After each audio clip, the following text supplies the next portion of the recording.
বাংলাদেশ জাতীয়তাবাদী দল বিএনপির চেয়ারম্যান জনাব তারেক রহমানের দেশ গড়ার পরিকল্পনায় এলাকাবাসীকে সম্পৃক্ত করা এবং ত্রয়োদশ জাতীয় সংসদ নির্বাচনে নলছিটি ঝালকাঠি ২ আসনে ধানের শীষ প্রতীকের প্রার্থী জনাবা ইসরাত সুলতানা ইলেন ভুট্টোকে বিজয়ী করার লক্ষ্যে নলছিটি উপজেলার সুবিদপুর ইউনিয়নের ৩ নং ওয়ার্ডে উঠান বৈঠক অনুষ্ঠিত হয়েছে।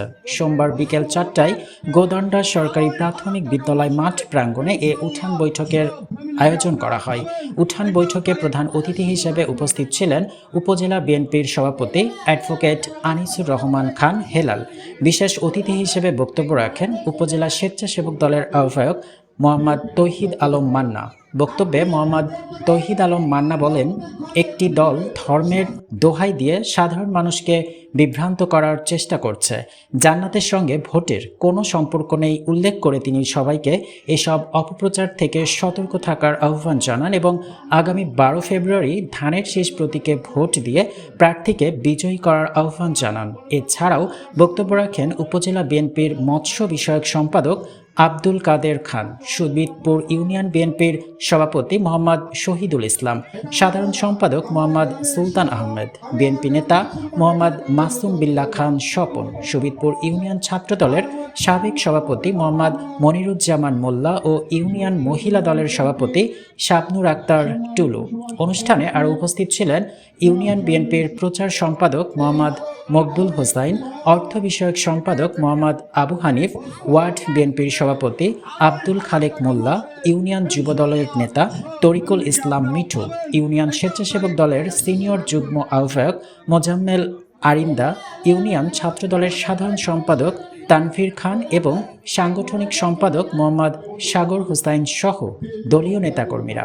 উঠান বৈঠকটি সঞ্চালনা করেন সুবিদপুর ইউনিয়ন ছাত্রদলের সাবেক সভাপতি এবং স্বেচ্ছাসেবক দলনেতা মোহাম্মদ সাইফুল ইসলাম সর্দার।